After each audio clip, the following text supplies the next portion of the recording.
those of you who are new to the channel, sometimes I look at some funny articles and just point out the ridiculousness inside of them.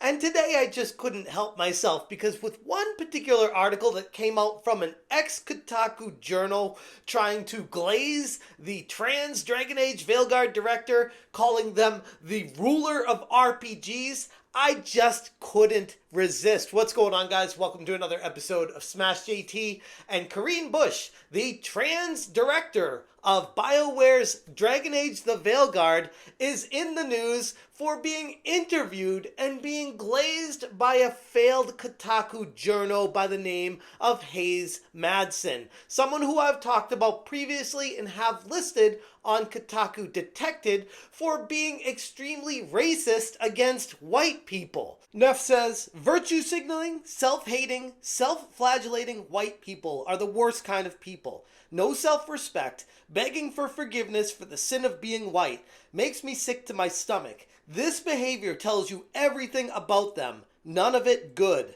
And yeah, I know, they're white themselves, and I can't figure it out, and I'm not even going to try to bother. But their latest article, titled Corinne Busche is the ruler of RPGs, conqueror of haters, is the expected exhaustive exercise in gaslighting to the entire gaming world. Published on Inverse, the piece tries its best to elevate BioWare's Dragon Age the Veilguard director Corinne Busche to a level of absurd reverence. Why?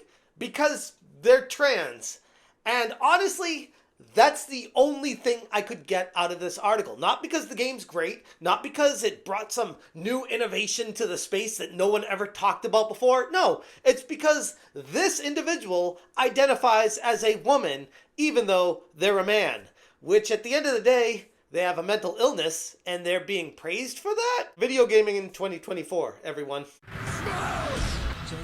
Hit that subscribe, give me a like, and check out smashjt.com for the full article breaking down this other article for its ridiculousness, because I couldn't resist diving into just how crazy it gets. Madsen's crowning of Corinne Busche as the ruler of RPGs is not only hysterically hyperbolic, but similar to the fantasy world setting, a man cosplaying as a woman with Corinne Busche is outright delusional. This year alone, we've seen RPGs like the Elden Ring DLC, Shadow of the Erdtree, dominate the scene. Then we got Metaphor Refantasio, or if you go back a little further to Baulders Gate 3, the games that have been coming out have been blowing gamers' minds. And then we have Dragon Age the Veilguard that's just like it's a game that I guess qualifies as an RPG, but according to Metacritic and the audience score, people aren't really loving this game very much. The Greatest Heel on the Planet said, sounds like a lot of cope in that article. It's not even the best RPG released in the past few months. But that's the problem with people like Madsen glazing directors of games that they love because they're trans.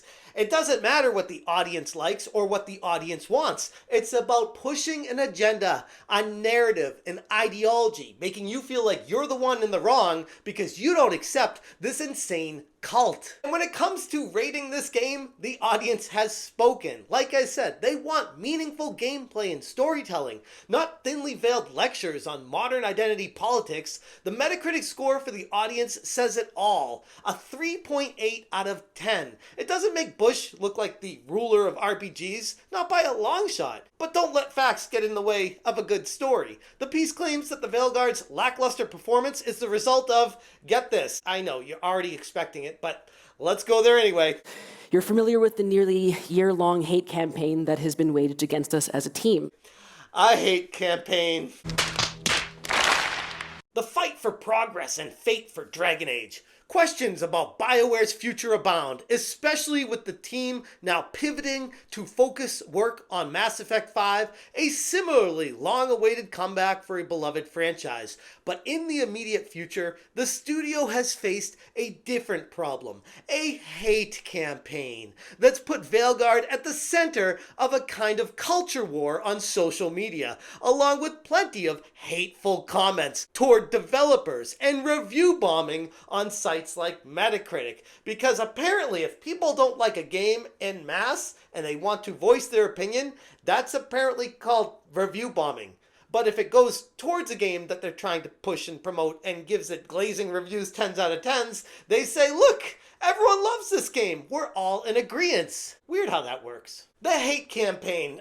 This tired narrative reminds me of the same deflection techniques used by Kim Belair of Sweet Baby Inc. In reality, the approach is an attack on gamers themselves, portraying us as bigots rather than discerning consumers who recognize mediocrity and want better, because how dare we criticize something that they worked on? We're apparently not allowed to do that. Unless it's a game like Black Myth Wukong where they have an agenda to push against, then yeah, it's totally fine to pile on them. But a game that they want to push? Oh hell no, gamers aren't allowed to talk back. In the article, Busche states, it's hard when you have to ask the question, is this game for me? Do I belong here? And games are better for it when we can say yes. You do belong here. Look, if you need a game to make you feel like you belong, the reality is you're not a gamer. There are no actual gamers out there that want to feel like they belong in a game, that makes them feel welcome in a game world. They want to play a game for escapism and to enjoy that. If you're coming to this medium and saying, I don't feel like I'm being represented here, you are the problem. And Tycho Dragon Fan Club said, bet Busche is in therapy 24/7 over all this. Probably a good thing anyways. At the center of this mess is Corinne Busche once again, the director who has personal struggles, in my humble opinion, dealing with some heavy mental health and identity issues. And for whatever reason, they've made them central to Veilguard's marketing, and EA and BioWare had championed them, moving them forward and approving them, saying, yeah, sure. This is what gamers want. Busche states, I'm an openly queer trans woman. It shaped everything about who I am, and it's been the source of a lot of joy, a lot of difficulty, and perspective. For me, personally, one of the greatest gifts about being trans is the amount of introspection it forces upon you. You spend a lot of time deeply examining who you are and why that matters. And I would say I'm spending a lot of time deeply wondering why you're not in a padded room, because you don't even know if you're a man or a woman, so you just decide to play dress up and then inject your woke politic narrative into the game, trying to get to the kids. Because once again, hate to say it, but this is what they want. This is the whole insidious process of indoctrination, of grooming. They want your kids. Captain Anti-DEI says, these people have been beyond brainwashed. Hell, they've even surpassed cult mentality at this point. They're so pissed off that they've lost the power and control that they once had, and they just can't handle it. It's caused them to go fully delusional. What's most troubling is the sheer audacity of Madsen and Busche to pretend that Veilguard represents the pinnacle of RPG design. The game's focus on identity politics and introspection comes across as a heavy-handed and very out-of-touch execution. Gamers don't want to be lectured to. We want to be entertained. This fundamental misunderstanding of the audience's desires that keeps happening is exactly why BioWare's star continues to fade. It's also exactly why people working at BioWare that are not on board with this kind of stuff have been reaching out to me, desperately seeking somebody to say something because they don't have a voice, because they feel like they'll be blackballed out of EA and BioWare and, by extension, the entire game industry if they get caught saying anything against this ideology. At the end of the day, articles like this one are only good for one thing: pointing and laughing. Madsen's gaslighting techniques and Busche's self-congratulatory narrative fail completely with resonating with any gamers because they're not rooted in any kind of reality. The gaming community is smarter than these activists give them credit for, and at this point,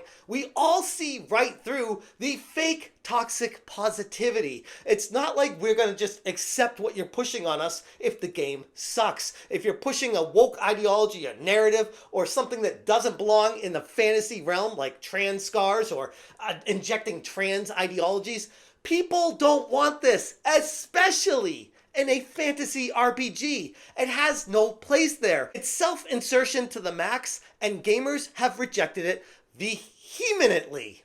Yeah, I think I got it right that time. Anyways, I'm going to leave it there. If you guys want more information, check out smashjt.com for the full article talking about this ridiculous article puff piece trying to press Veilguard forward, even though the game is by all accounts, an abject failure, and BioWare has still not publicly acknowledged any kind of success coming from the sales of it. And that in itself speaks volumes. If you guys appreciate what I'm doing, hit that join button. Thank you so much for watching, and as always, you stay smashing. And Corinne Busche, thanks for joining us today. Thank you for having us. I'm the game director.